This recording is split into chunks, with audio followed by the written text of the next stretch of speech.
Monumen Mandala Batas Pembebasan Irian Barat di Makassar, Sulawesi Selatan, memiliki arsitektur yang mencerminkan berbagai unsur simbolik dan sejarah yang terkait dengan perjuangan rakyat Sulawesi Selatan dalam merebut kemerdekaan dari penjajahan Belanda. Arsitek yang merancang Monumen Mandala adalah Frederich Silaban. Frederich Silaban adalah seorang arsitek Indonesia terkenal yang juga terlibat dalam merancang beberapa bangunan penting lainnya di Indonesia. Monumen Mandala adalah salah satu monumen yang menjadi simbol penting sejarah perjuangan kemerdekaan Indonesia di wilayah Sulawesi Selatan. Di bagian depan Monumen Mandala terdapat pintu gerbang yang mengarah ke dalam kompleks.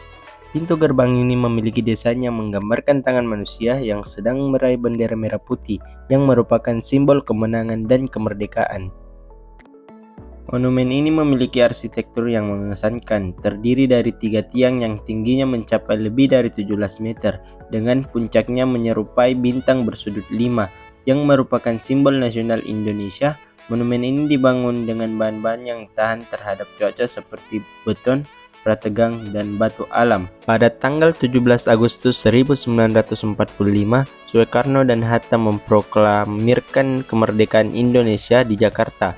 Namun pengakuan kemerdekaan ini belum tentu diikuti di seluruh wilayah Indonesia termasuk di Sulawesi Selatan. Untuk memperingati pembacaan proklamasi kemerdekaan tersebut, diputuskan untuk membangun Monumen Mandala.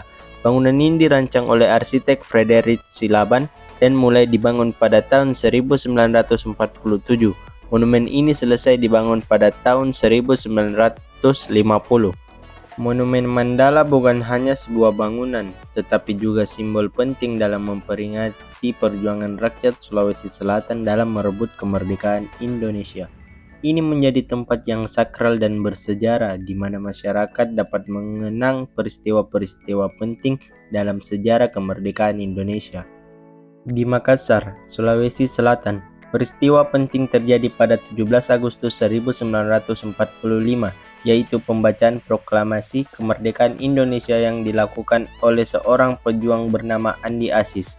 Ini adalah salah satu momen awal di mana kemerdekaan Indonesia secara resmi dinyatakan di wilayah ini. Kritik terhadap Monumen Mandala di Kota Makassar dapat mencakup berbagai aspek tergantung pada sudut pandang dan pendekatan penilaiannya. Beberapa orang mungkin berpendapat bahwa desain bangunan Monumen Mandala terlihat kurang konsisten atau bahkan tidak mencerminkan arsitektur khas daerah Sulawesi Selatan. Ini bisa menjadi masalah jika tujuannya adalah untuk menciptakan bangunan yang benar-benar mencerminkan warisan budaya daerah.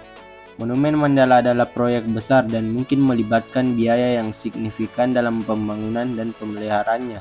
Kritik dapat timbul jika dana yang digunakan untuk pembangunan monumen ini dianggap terlalu besar dan bisa dialokasikan untuk kebutuhan lain yang lebih mendesak. Kritik juga dapat melibatkan pertanyaan tentang bagaimana monumen ini berinteraksi dengan lingkungan sekitarnya. Apakah pengaturan lingkungannya mendukung atau memengaruhi nilai simbolis dan estetika monumen? Monumen ini terutama berfungsi sebagai simbol peringatan sejarah dan tempat upacara.